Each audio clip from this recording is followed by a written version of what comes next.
The summer heat hit like a wall as 17-year-old Devin stepped off the bus at the edge of the private airfield. He'd taken 3 buses to get here, leaving his neighborhood in Detroit before sunrise. His hands were sweaty, and not just from the weather. This was his first real job, his first chance at something bigger than the cramped apartment he shared with his mom and little sister. Devin had gotten lucky. His high school guidance counselor had pushed him to apply for this summer internship program at Whitmore Aviation, one of the biggest private jet companies in the country. When the acceptance letter came, his mom had cried. Good tears for once, the kind that meant maybe, just maybe, things were looking up. He walked through the security gate, showing his brand new ID badge to the guard who barely glanced at it. Everything here felt different, clean, expensive, the kind of place where people flew to Paris for lunch and thought nothing of it. Devin tried not to feel out of place in his thrift store button-up shirt and the backpack he'd had since freshman year. The main hangar loomed ahead, its massive doors opened to reveal a world Devin had only seen in movies. Private jets gleamed under the fluorescent lights, their polished surfaces reflecting everything like mirrors. Mechanics in crisp uniforms moved around them with the easy confidence of people who knew exactly what they were doing. Devin felt his stomach twist. What was he even doing here? Nobody had told him where to report on his first day. The email just said to arrive at 8 in the morning. It was only 7:30 now, so Devin figured he'd look around a bit, try to get his bearings before someone official showed up to tell him what to do. He wandered deeper into the hangar, careful not to touch anything. Every plane looked like it cost more than his entire neighborhood. He stopped in front of a sleek white and silver jet that sat a little apart from the others. Its engine panel was open, tools scattered on a cart nearby. Even from where he stood, Devin could see the blinking error lights on the exposed control panel. Something about those lights bothered him. The pattern was familiar somehow. No, I don't know when it'll be fixed, a stressed voice echoed from the office area. Devin turned to see a thick-built man in a supervisor's uniform pacing while talking on his phone. Mr. Whitmore's not going to be happy, I know that. We've checked everything twice. The diagnostics aren't making sense. Devin's ears perked up at the name. Whitmore, as in Richard Whitmore, the CEO, the guy who owned all of this. His mom had looked him up online after Devin got accepted to the program. Billionaire, self-made, started with nothing and built an empire. The kind of success story that seemed impossible when you were standing in it. The supervisor, whose name tag read Tom Reynolds, hung up and rubbed his face hard. He looked like he hadn't slept. 2 other mechanics emerged from under another aircraft and Tom called them over. Their voices carried across the hangar. The CEO needs to be wheels up in less than an hour. Tokyo, 8-figure deal. And we can't figure out why his personal jet won't pass pre-flight checks. Devin drifted closer, not really meaning to eavesdrop but unable to help himself. Planes were the one thing in his life that made sense. His grandfather had been an Air Force mechanic back in the day, died before Devin really got to know him. But he'd left behind boxes of old manuals and notebooks. Devin's grandmother had given them to him before she passed 2 years ago, and he'd devoured every page, taught himself everything he could about aircraft systems, watched countless YouTube videos, even visited the local aviation museum so many times the staff knew him by name. It was just a hobby, though. Poor kids from his neighborhood didn't become aerospace engineers. They were lucky if they graduated high school and got a job at the auto plant. But right now, looking at that blinking error pattern on the Gulfstream's control panel, something clicked in Devin's mind. He'd seen a similar issue in one of his grandfather's old manuals, a tricky electrical problem that older mechanics sometimes missed because they relied too much on modern diagnostics instead of understanding the underlying systems. He shouldn't. He was just an intern. First day, nobody even knew he was here yet, but his feet moved anyway, carrying him toward the aircraft. He set his backpack down and pulled out the small voltage meter he always carried.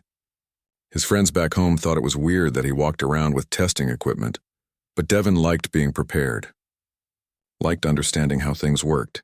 The engine access panel was already open, so Devin didn't have to touch anything he shouldn't. He leaned in, tracing the wiring with his eyes, following the paths he'd memorized from diagrams and schematics. There, the auxiliary power unit. The connection looked fine at first glance, but Devin had learned that first glances lied. He carefully touched the meter's probes to the circuit. The reading was off.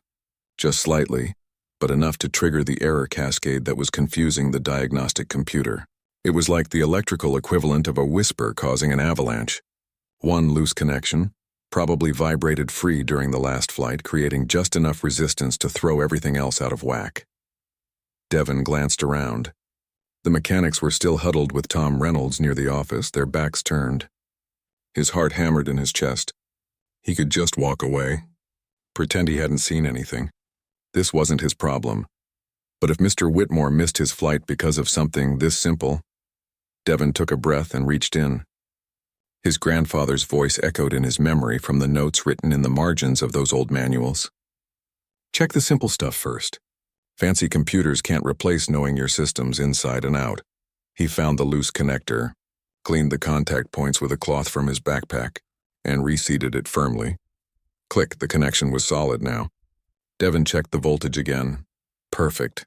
He traced 3 other connections in the circuit just to be sure, then carefully closed the access panel most of the way. The error lights on the control panel blinked once, twice, then went dark, all green. Devon stepped back, his hands shaking slightly. Did he really just do that? Touch a billionaire's private jet without permission? On his first day? He was definitely getting fired before he even officially started. Hey, what are you doing over there? Devon spun around to find Tom Reynolds striding toward him, face red with either anger or panic, probably both. The other mechanics followed, and suddenly Devon felt very small and very aware that he didn't belong in this world of expensive machines and important people. I'm sorry, Devon stammered. The error lights. They're off now. There was a loose connection in the auxiliary power unit. The resistance was causing a cascade failure that confused the diagnostics. Tom stared at him like he'd grown a second head. Who are you? How did you touch Mr. Whitmore's plane? Before Devon could answer, the sound of multiple vehicles approaching made everyone turn. 3 black SUVs with tinted windows pulled up to the hangar entrance. The kind of cars that said very important person, without needing to say anything at all. This was it. Devon was going to get arrested for tampering with aircraft. His mom was going to kill him. If he didn't die of embarrassment first. The rear door of the center SUV opened and a tall man with silver hair stepped out. Even in the summer heat, he wore a perfectly tailored suit that probably cost more than Devon's mom made in a year. Richard Whitmore in person, looking exactly like his pictures online, but somehow more intimidating in real life. His sharp blue eyes swept the hangar and landed immediately on the small crowd gathered around his jet. And on Devon, who very much wished the ground would open up and swallow him whole. Tom Reynolds rushed forward, and Devon caught fragments of their conversation. The supervisor was trying to explain what had happened, gesturing between Devon and the aircraft, his voice a mix of confusion and barely controlled stress. Richard Whitmore's expression was unreadable as he walked toward Devon. Each step felt like it took forever.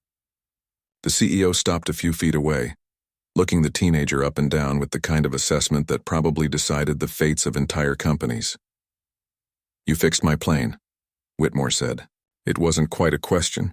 Devon swallowed hard. Yes, sir. I think so. The error lights are off.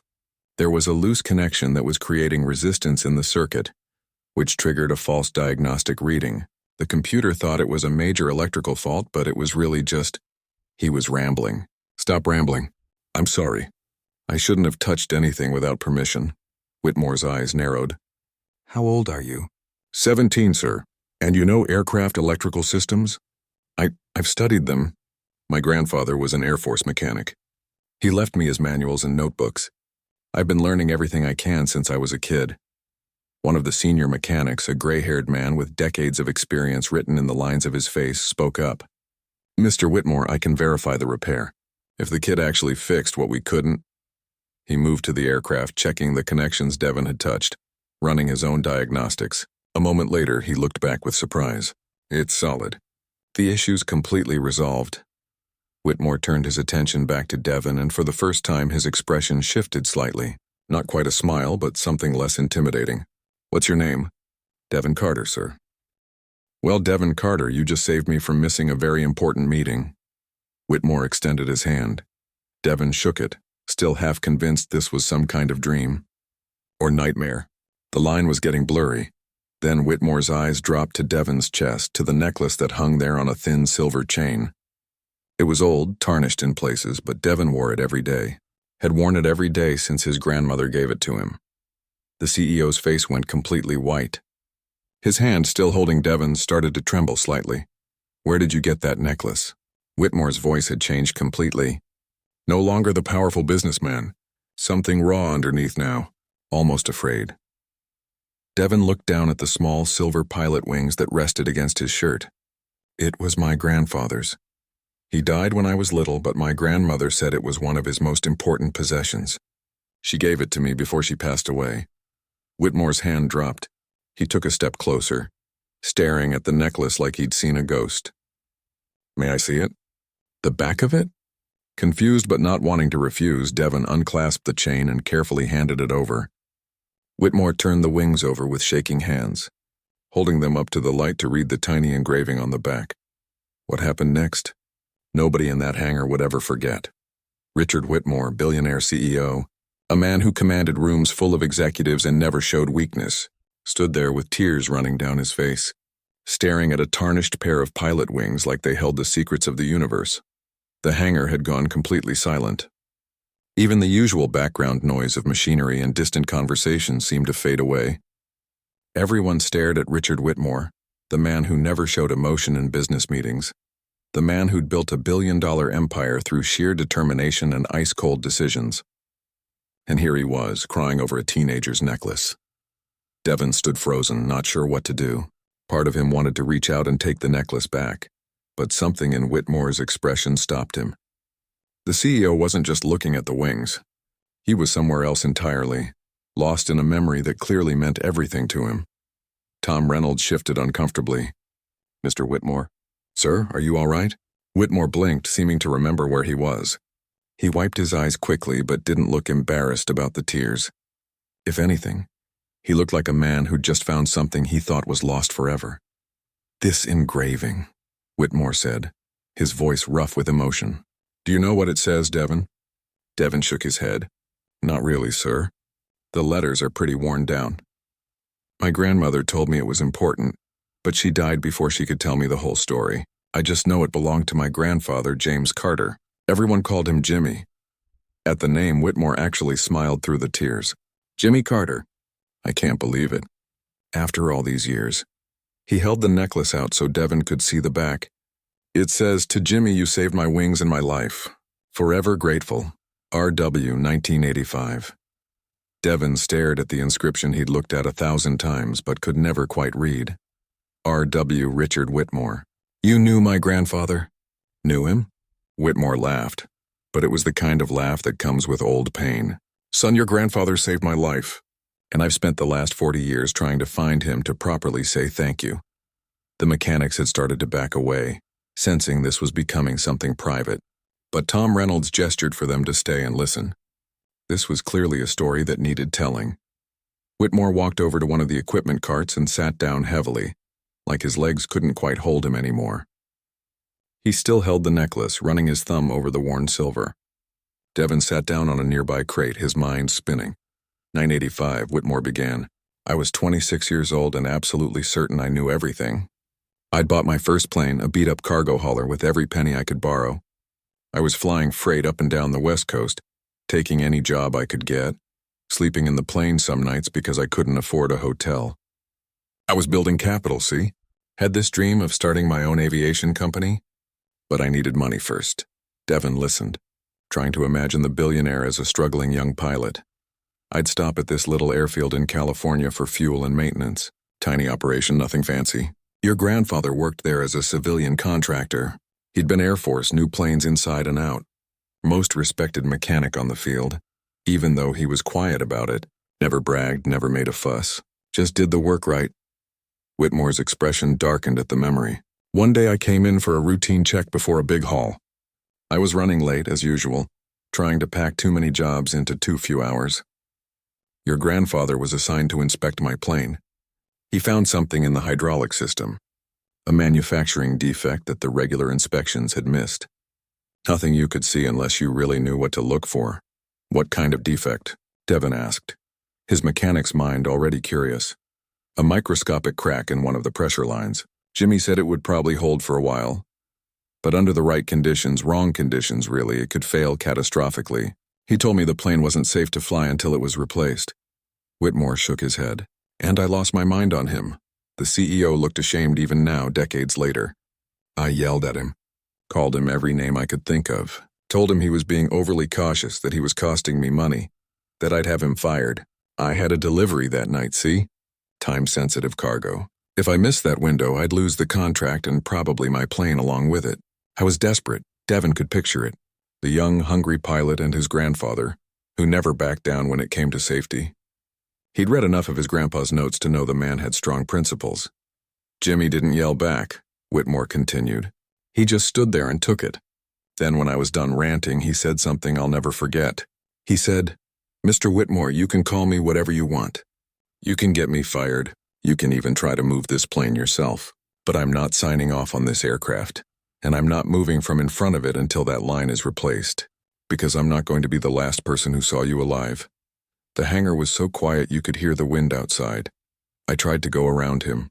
Literally tried to push past him to get to my plane. Jimmy was a big guy, former military, and he just stood there like a wall. Wouldn't budge. Finally, the field manager came out, heard the situation, and backed Jimmy up. They grounded my plane. I lost that contract. Lost another one the next day, too, because the part took 36 hours to come in and be installed. Whitmore stood up, walked over to his own jet, the one Devin had just fixed, and put his hand on it like it was something precious. 2 days after my plane was fixed and I was back in the air, another pilot flying the exact same model as mine, same year, same manufacturer, went down over the Pacific. Hydraulic failure. The pressure line cracked during turbulence and he lost all control. The plane went into the ocean. They never even found most of the wreckage. The pilot and his co-pilot both died. Devin felt his stomach drop. The same defect, the exact same defect. There was a recall issued 3 days later, but it was too late for him. Whitmore turned back to Devin. Your grandfather didn't just save my life that day. He saved it knowing I'd hate him for it, knowing I might cost him his job. He did it anyway because it was right. What happened after? Devin asked quietly. I came back to that airfield the day after I heard about the crash. I was shaking so hard I could barely fly the plane. I found Jimmy in the hangar, working on some other aircraft, acting like it was just another day. I tried to apologize, tried to thank him, but the words just wouldn't come out right. Everything I said felt too small for what he'd done. Whitmore held up the necklace. These were my pilot wings. The ones I earned when I got my commercial license. They meant everything to me back then. Proof that I was somebody, that I could make something of myself. I took them off and gave them to Jimmy. Told him he'd saved my wings and my life and that I'd never forget it. He kept them, Devin said softly. My grandmother said he wore them sometimes, but mostly he kept them in a special box. She gave them to me after he died and told me they represented something important. I just never knew what. I tried to find him, Whitmore said, and there was real pain in his voice. About 5 years later, when my company started taking off and I had resources, I went back to that airfield, but it had closed down. I hired investigators, searched military records, everything I could think of. But Jimmy Carter is a common name, and I didn't have much to go on. I'd lost touch, and I never got the chance to properly thank him. Never got to tell him that everything I built, every success I had, started because he gave me the chance to keep living. Devin felt tears in his own eyes now. He died when I was 5. Small plane crash, ironically. He was flying as a passenger with a friend. The pilot had a heart attack mid-flight. My grandpa tried to land the plane himself, but couldn't. My mom said he almost made it. Almost. Whitmore closed his eyes, pain written across his face. I'm so sorry. He deserved better than that. He deserved to see his grandson grow up, to know what an incredible young man you've become. You think I'm like him? Devin asked, not sure why the approval of this stranger suddenly mattered so much. Son, you just diagnosed and fixed a problem that my entire team of professional mechanics couldn't figure out. You did it on your first day, before you even officially started, with nothing but knowledge you taught yourself from old manuals. And you did it because you saw something that needed fixing, not because anyone told you to. Whitmore smiled. Yeah, I think you're exactly like him. He'd be proud of you. Those words hit Devin harder than anything else. He'd spent so many years wondering about the grandfather he barely remembered, trying to honor his memory by learning everything he could about planes. And now this man, this incredibly successful man, was telling him he'd succeeded. Tom Reynolds stepped forward, looking between Whitmore and Devon. "Sir, your flight to Tokyo. You're already late." Whitmore waved his hand dismissively. "Cancel it. Send Peterson instead. He can handle the preliminary negotiations. This is more important." "Sir?" Tom looked shocked. Richard Whitmore never missed important meetings. "I said cancel it." Whitmore's tone left no room for argument. He turned back to Devon and carefully placed the necklace back in his hands, closing the teenager's fingers around it. "This belongs to you. Your grandfather gave it to you through your grandmother, and you should keep it. But I want you to know what it really means. It means that good people exist in this world, people who do the right thing even when it costs them something. Your grandfather was one of those people, Devon, and I think you are too." Devon looked down at the wings in his palm, seeing them differently now. They weren't just a keepsake anymore. They were a connection, a story, a legacy. "Now," Whitmore said, his businessman voice returning but warmer somehow, "tell me about yourself, your mom, your family, your plans, because something tells me we have a lot to talk about." Tom Reynolds quietly gestured for the other mechanics to get back to work, giving them privacy. As the hangar slowly returned to normal activity around them, Devon began to talk. He told Whitmore about his mom working 2 jobs, about his little sister who wanted to be a doctor, about the tiny apartment and the big dreams that seemed impossible most days. And Richard Whitmore listened to every word, nodding occasionally, his mind clearly working on something. Devon had no idea that his entire life was about to change, that this conversation was the beginning of something bigger than he could imagine. All he knew was that somehow, 40 years after the fact, his grandfather had reached across time to save someone one more time, and that someone was him. Devon sat across from Richard Whitmore in the CEO's private office, a space that probably cost more to decorate than most people's houses.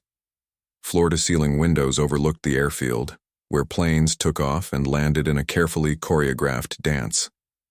He'd been talking for almost an hour now, and Whitmore hadn't interrupted once, just listened, really listened, in a way that adults rarely did when teenagers spoke. "So MIT is the dream school," Devon finished, feeling awkward about laying out his impossible hopes to a billionaire. "Their aerospace engineering program is the best in the country, but even with financial aid, it's just not realistic.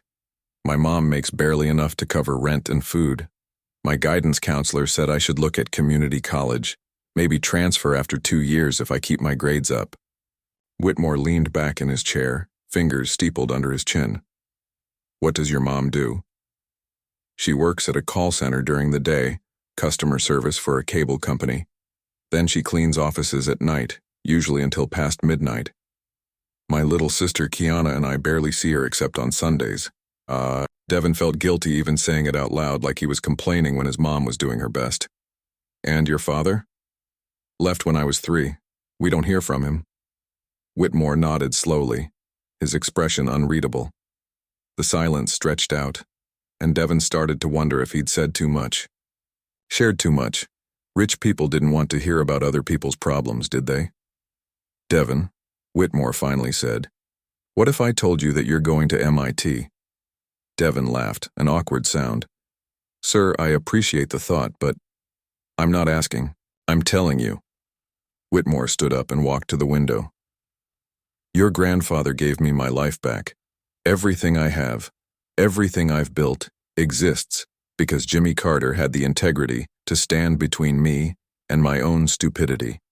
I've spent 40 years wishing I could repay that debt, and now his grandson walks into my hangar, fixes my plane on his first day, and turns out to be exactly the kind of young man Jimmy would have raised if he'd had the chance." Devon's heart was pounding.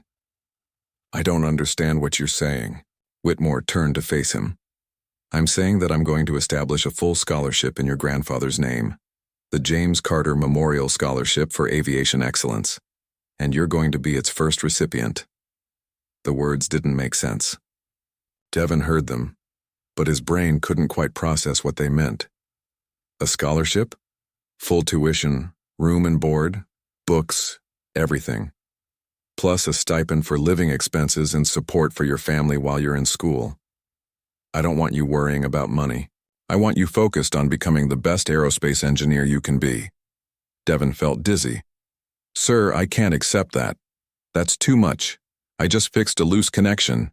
That's not worth. This isn't about fixing my plane. Whitmore cut him off, his voice firm but kind. This is about honoring a debt I can never fully repay. Your grandfather saved my life, and in return I'm going to make sure his legacy continues through you. This is what Jimmy would have wanted. For his grandson to have every opportunity to succeed. The tears came before Devin could stop them. He tried to wipe them away, embarrassed, but they kept coming. All the years of watching his mom work herself to exhaustion. All the nights he'd stayed up late studying while worrying about bills. All the times he'd looked at MIT's website knowing it was just a fantasy. And now this man was offering to make it real. Thank you, Devin managed to say. Thank you so much. Whitmore smiled and sat back down. There's more. Your mom shouldn't be working 2 jobs. I'd like to offer her a position here at Whitmore Aviation. Administrative work, good salary, full benefits. Normal hours so she can actually be home with you and your sister. Devin couldn't speak anymore. He just nodded, overwhelmed by how much his life was changing in the span of a single morning. Now, Whitmore continued, pulling out his phone. I'm going to have my assistant set up a meeting with our scholarship coordinator. We'll get all the paperwork started this week. MIT's application deadline has passed, but I sit on their board of trustees. I'll make some calls. You focus on finishing your internship here this summer and showing me what else you can do. The next week felt like a dream. Devin's mom cried when he told her about the scholarship and the job offer. Actual sobbing, the kind where she couldn't catch her breath. Kiana jumped around their tiny living room screaming that her brother was going to MIT. The neighbors probably thought they'd won the lottery. In a way, they had. Devin showed up to the hangar every morning at 6 before anyone else arrived. He studied the planes, asked questions, volunteered for every task no matter how small. The other mechanics started to warm up to him, impressed by his knowledge and his willingness to learn. Tom Reynolds even pulled him aside one day to say that in 30 years of working in aviation, he'd rarely seen someone with such natural talent. But not everyone was happy about Devin's sudden rise. Dale Morrison, the VP of Operations, made his feelings clear in a staff meeting 2 weeks after the scholarship announcement. Devin wasn't supposed to be in the meeting, but Tom had invited him to observe. Morrison's voice carried across the conference room. With all due respect, sir, Morrison said to Whitmore, though his tone suggested very little respect. This sets a dangerous precedent. We have protocols for scholarships and hiring. Giving preferential treatment to one intern because of a personal connection undermines our merit-based culture. Whitmore's expression didn't change. Devin fixed a problem our entire senior team couldn't diagnose. That sounds like merit to me. He got lucky, Morrison shot back. One lucky guess doesn't qualify someone for a full-ride scholarship to MIT. We have other interns, other young people in our programs who've been working hard for years. What message does this send to them? Some of the other executives nodded. Devin felt his face burn with shame. Maybe Morrison was right. Maybe he didn't deserve this. Maybe it was all just charity dressed up as something else. The James Carter Memorial Scholarship isn't about luck, Whitmore said, his voice cold now. It's about recognizing exceptional talent regardless of circumstance. Devin taught himself aircraft systems from 40-year-old manuals because he couldn't afford formal training. He takes 3 buses to get here every morning because his family doesn't have a car, and he still shows up before anyone else and works harder than most people on my payroll. That's not luck, Dale. That's drive. Morrison wasn't backing down. I understand the emotional component here, Richard. Your connection to the boy's grandfather. But mixing business with sentiment is a mistake. I've seen companies make these kinds of decisions and regret them later. Then you haven't been paying attention to how I built this company, Whitmore replied. Jimmy Carter saved my life because he refused to let sentiment override safety. He could have let me fly that plane, kept his head down, avoided the conflict. Instead, he did what was right even when it cost him something, That's the kind of person I want in my organization. That's the kind of person Devon is. The room fell silent. Morrison's jaw was tight, but he nodded curtly and sat back. Devon could feel the tension, the resentment. He'd made an enemy and he hadn't even been trying to. After the meeting, Tom Reynolds pulled Devon aside in the hallway. Don't worry about Morrison. He's old school. Thinks everyone should climb the ladder the way he did. But he's also very good at making life difficult for people he doesn't like. What do you mean? Devon asked. Just keep your head down and do good work. Don't give him any ammunition. Tom clapped him on the shoulder. You've got talent, kid. Real talent. But talent isn't enough in this world. You need to prove it over and over until even the doubters can't deny it. Tom was right. Over the next few weeks, Devon noticed things. He'd be assigned tasks that required tools he hadn't been given, or he'd receive instructions that were deliberately vague, setting him up to make mistakes. Small things, nothing he could point to as obvious sabotage, but enough to make his job harder. One afternoon, Morrison himself stopped by Devon's workstation. Carter, I need you to run a full diagnostic on the Cessna in Bay 3. Should be straightforward. Reports on the clipboard. Devon grabbed the clipboard and headed to Bay 3. He spent 2 hours tracing an electrical issue based on the diagnostic report, replacing components, checking connections. Finally, he went back to Morrison with his findings. Sir, the report said there was a problem with the navigation system, but I can't find anything wrong with it. Everything checks out perfectly. I think maybe the diagnostic was run on a different aircraft by mistake. Morrison's smile didn't reach his eyes. No mistake. I wanted to see if you'd waste time following bad information, or if you'd verify things yourself. Took you 2 hours to figure out what an experienced mechanic would have caught in 20 minutes. Maybe you're not as talented as everyone thinks. Devon felt the anger rise in his chest but forced it down. Yes, sir. I'll do better next time. See that you do. Mr. Whitmore's faith in you is admirable, but faith doesn't keep planes in the air. Skill does. And skill comes from experience, not from fixing one lucky problem and getting a scholarship for it. Walking back to the hangar, Devon felt the weight of it all. The pressure to prove he deserved this chance. The knowledge that people were watching him, waiting for him to fail. The fear that maybe Morrison was right, that he'd just gotten lucky and couldn't actually handle this world he'd been pulled into. That night, Devon sat at the tiny desk in his bedroom, surrounded by his grandfather's old manuals. He picked up the pilot wing necklace from where it sat on top of the stack and held it up to the light. His grandmother had told him once that his grandfather never took the easy path, that he'd faced discrimination and doubt throughout his career, but never let it change who he was or compromise his standards. Jimmy Carter had stood his ground when it mattered, even when it cost him something. Devon put the necklace back on. He had 3 more weeks left in his summer internship. 3 weeks to prove that Richard Whitmore's faith in him wasn't misplaced. 3 weeks to show Dale Morrison and everyone else that he belonged here. He opened one of his grandfather's manuals and started reading, taking notes, memorizing systems and procedures. If they wanted to see skill instead of luck, he'd show them skill. His phone buzzed with a text from his mom. How was work today, baby? Devon smiled and typed back, good, learning a lot. Love you. He didn't tell her about Morrison or the doubters or the pressure. She had enough to worry about. Instead, he turned back to his books and kept studying, because that's what his grandfather would have done, and tomorrow he'd show up at 6 in the morning and prove himself all over again. Devon had learned to expect the setup by now. 3 weeks into dealing with Morrison's tests, he'd developed a system. Verify everything. Trust nothing. Check the simple stuff first, just like his grandfather's notes always said. So when Morrison assigned him to diagnose a problem with one of the company's maintenance vehicles, a ground support truck that kept stalling out, Devon didn't just look at the engine like he was told. He checked the fuel line first, found it was clean, then checked the air filter, also fine. The spark plugs looked new. Everything Morrison's report said was wrong turned out to be perfectly functional. Devon stood there in the hot sun, wiping sweat from his forehead, and realized Morrison wasn't trying to teach him anything. He was trying to waste his time, make him look slow, incompetent. But 2 could play that game. Devon spent 15 minutes actually diagnosing the truck and found the real problem.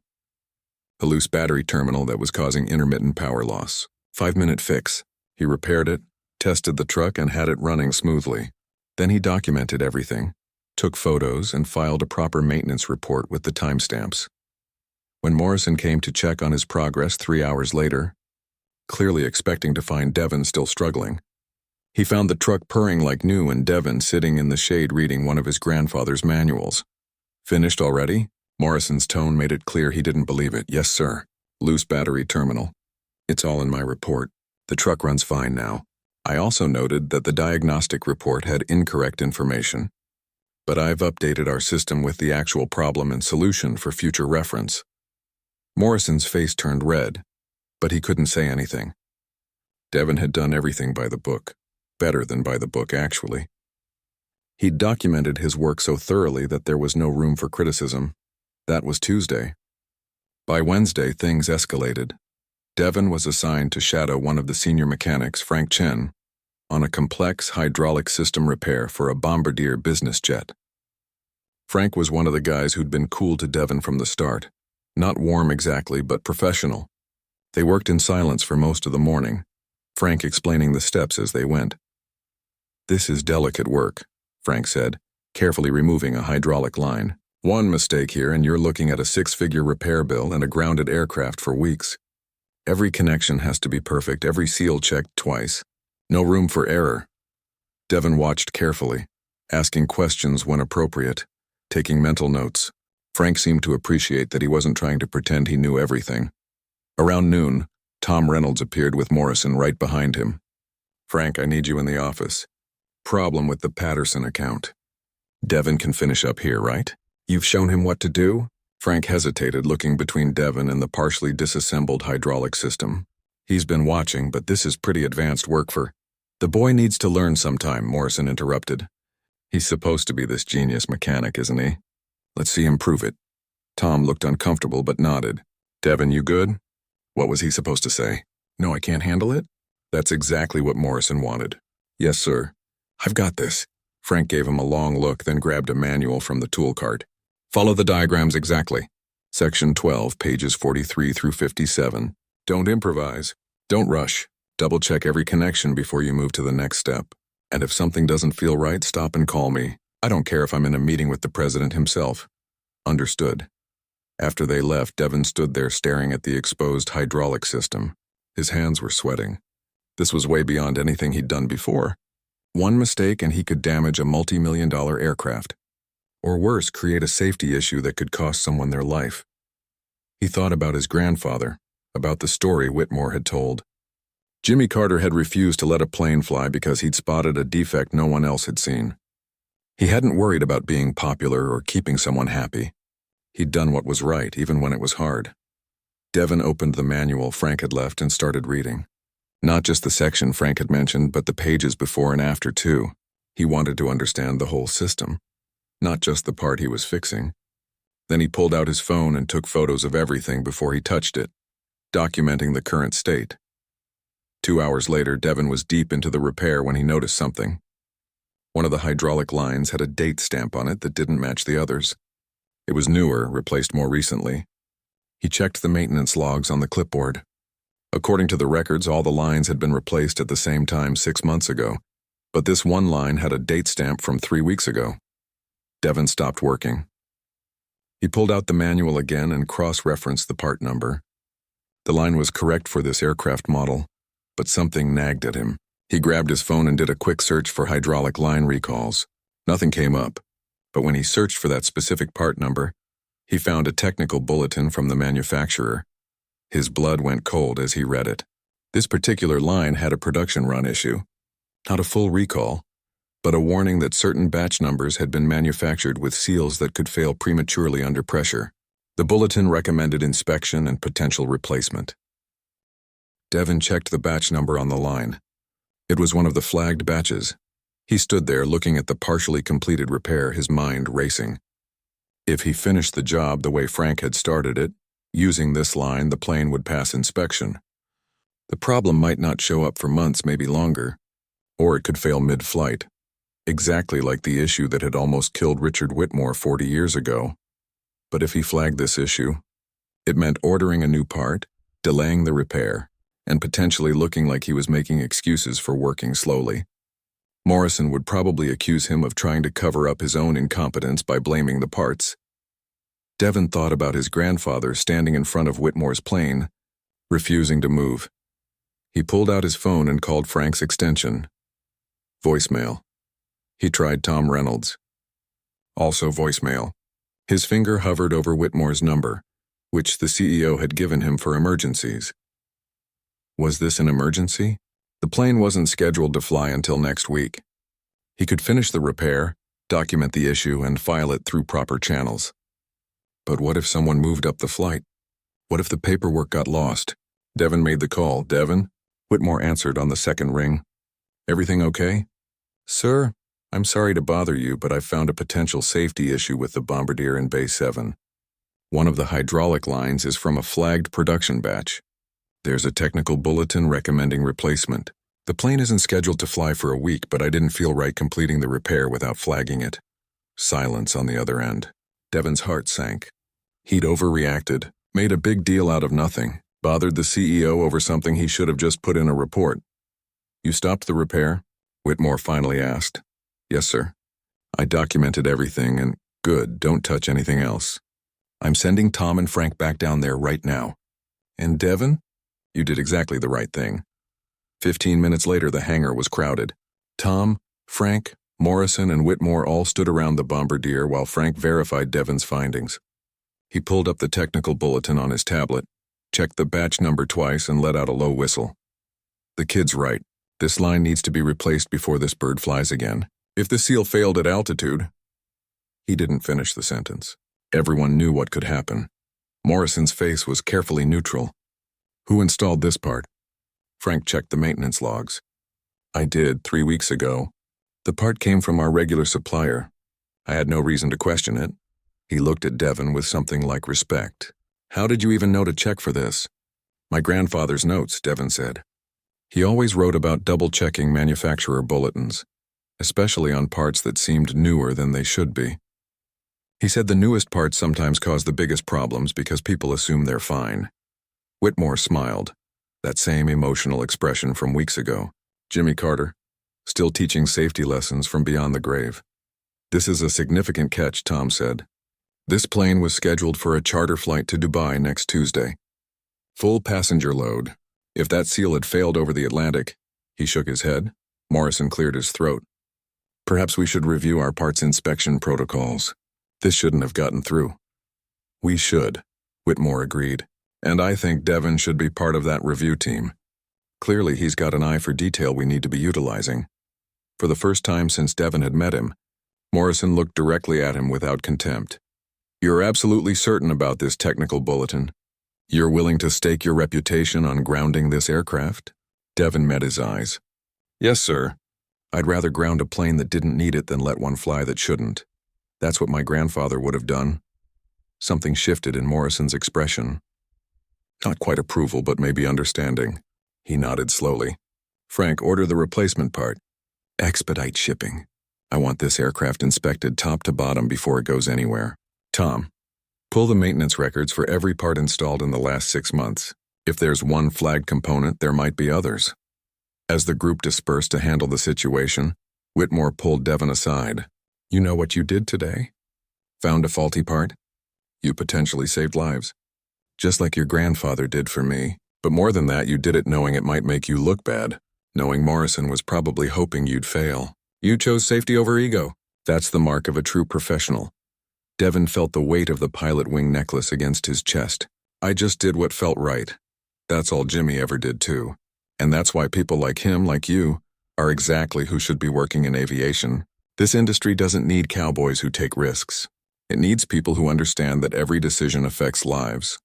That evening, as Devon packed up to head home, Frank Chen stopped by his workstation. Hey, Carter. Thanks for the catch today. I feel like an idiot for missing that bulletin, but I'm glad you were here to back me up. You taught me what to look for, Devon said. I was just following your lead, Frank smiled. That's generous, but we both know you went beyond what I showed you. You've got instincts, kid, good ones. The kind you can't really teach, he paused. Morrison's been rough on you. I want you to know some of us see what's happening. And for what it's worth, you're earning respect the right way, by doing good work. As Devin rode the bus home that night, watching the city lights blur past, he realized something had shifted. He wasn't just the intern who got lucky anymore. He wasn't just the kid who got a scholarship because of a family connection. He was becoming the mechanic his grandfather would have been proud of. And tomorrow he'd show up and do it all over again. The last week of Devin's internship arrived faster than he expected. Summer had flown by, filled with early mornings, late nights studying, and more hands-on aircraft experience than he'd ever dreamed possible. His mom had started her new job at Whitmore Aviation, working normal hours for the first time in years. She came home for dinner now, actually spent evenings with Devin and Kiana. The change in her face alone made everything worth it. MIT had officially accepted Devin's application. Thanks to Whitmore's connections and Devin's own impressive portfolio, he'd be starting in the fall, leaving Detroit for Cambridge, Massachusetts. It still didn't feel real, but first he had to get through one more challenge. Thursday morning, Tom Reynolds called an emergency meeting in the main hangar. The entire maintenance team gathered, about 20 people in total, along with several executives including Morrison and Whitmore himself. Devin stood near the back, wondering what was going on. "We've got a situation," Tom announced, his face grave. "Mercy Air Medical, one of our biggest contracts, has a critical aircraft down. They use it for emergency organ transplants and trauma transfers. Last night, the plane developed an intermittent engine problem that's grounded it. They've got a heart waiting in Seattle that needs to get to a patient in Denver within 6 hours, or that patient dies." The hangar went quiet. Everyone knew Mercy Air. They saved lives every single day. "The problem is we can't figure out what's wrong with their plane," Tom continued. "The engine runs fine on the ground, passes every diagnostic test. But the moment it reaches altitude, something triggers a failure. It's happened 3 times in the last 2 days. We've replaced every component we can think of, checked every system twice. Their backup aircraft is already in service across the country and can't get here in time." Morrison stepped forward. "We've got 8 of our best mechanics working on this through the night. Nobody can identify the root cause. The diagnostic computer shows nothing. Visually, everything checks out. But we can't let that plane fly with an unknown issue. We could be sending people to their deaths." Devin's mind was already working, running through possibilities. Intermittent problems were the hardest to diagnose, especially ones that only appeared under specific conditions like altitude.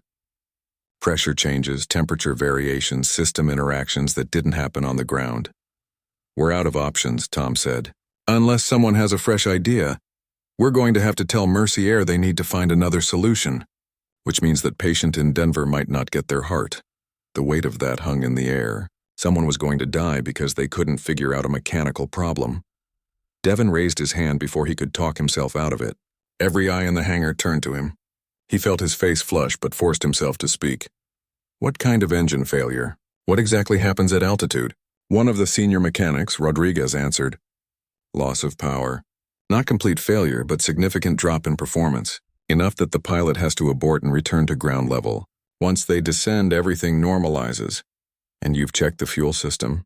Air intake? Exhaust? Everything." "Twice," Rodriguez said, not unkindly but clearly frustrated. "Trust me, kid, we've been thorough." Devin chewed his lip, thinking. His grandfather had written about a case like this in one of his notebooks. An old military transport that had similar symptoms. The problem had turned out to be something nobody expected. "Can I see the plane?" Devin asked. Morrison frowned. "Devin, we have senior mechanics with decades of experience who can't solve this.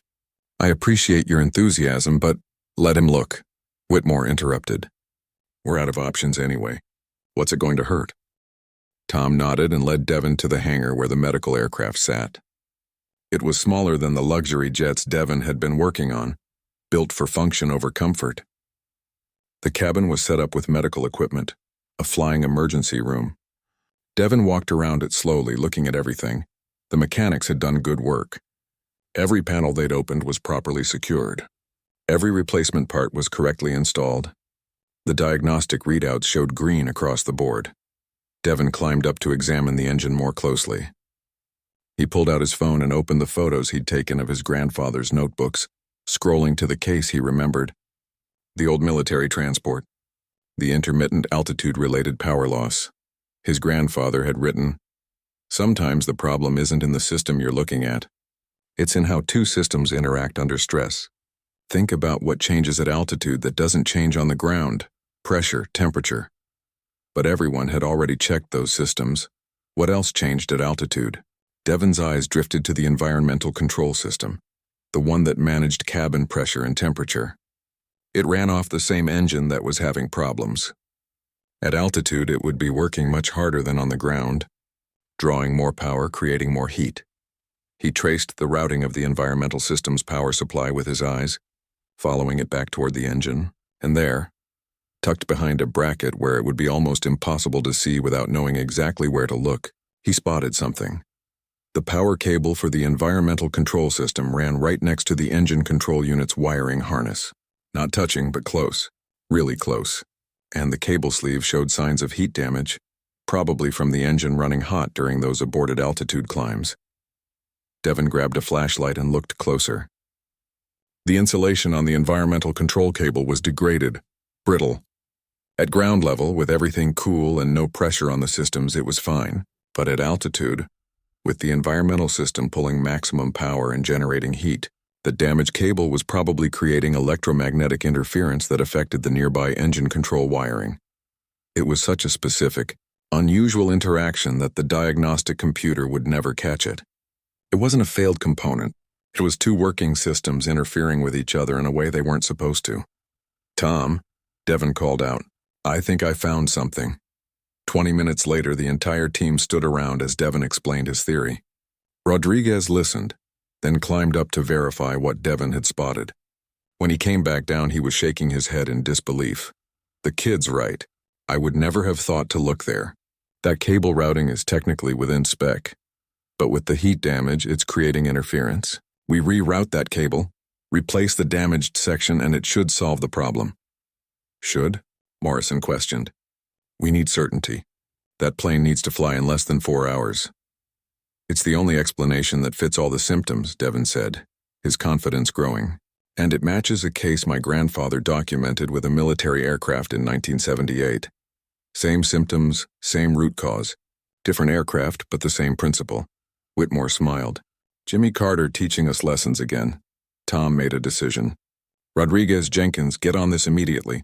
Devon, you assist. I want that cable rerouted, new shielding installed, and triple-checked before we even think about test flying this bird." The next 2 hours were intense. Devon worked alongside Rodriguez and Jenkins, carefully rerouting the environmental control cable away from the engine control unit, installing proper shielding, and verifying every connection. They ran ground test. Everything looked good. Then came the moment of truth. A test pilot took the plane up, climbing to the altitude where the failures had occurred before. Everyone in the hangar held their breath listening to the radio chatter. Reaching 12,000 feet. Engine performance normal. Climbing to 15,000, Devon's heart pounded. 15,000 feet. All systems green. Power output optimal. Whatever you guys did, it worked. The hangar erupted in cheers. Rodriguez grabbed Devon in a bear hug. Jenkins slapped him on the back hard enough to knock the wind out of him. Even Morrison was smiling. Within the hour, Mercier had their plane back. It took off for Seattle, and by that evening, a heart was on its way to Denver. A life saved because Devon had remembered something his grandfather had written decades ago. That night, Whitmore called Devon into his office one last time before the internship officially ended. "You know what you did today?" Whitmore asked. "Fixed a wiring problem. You saved a life. Maybe several lives, because that plane will keep flying missions for years, just like your grandfather saved mine." Whitmore pulled out a small box from his desk drawer. "I want to give you something."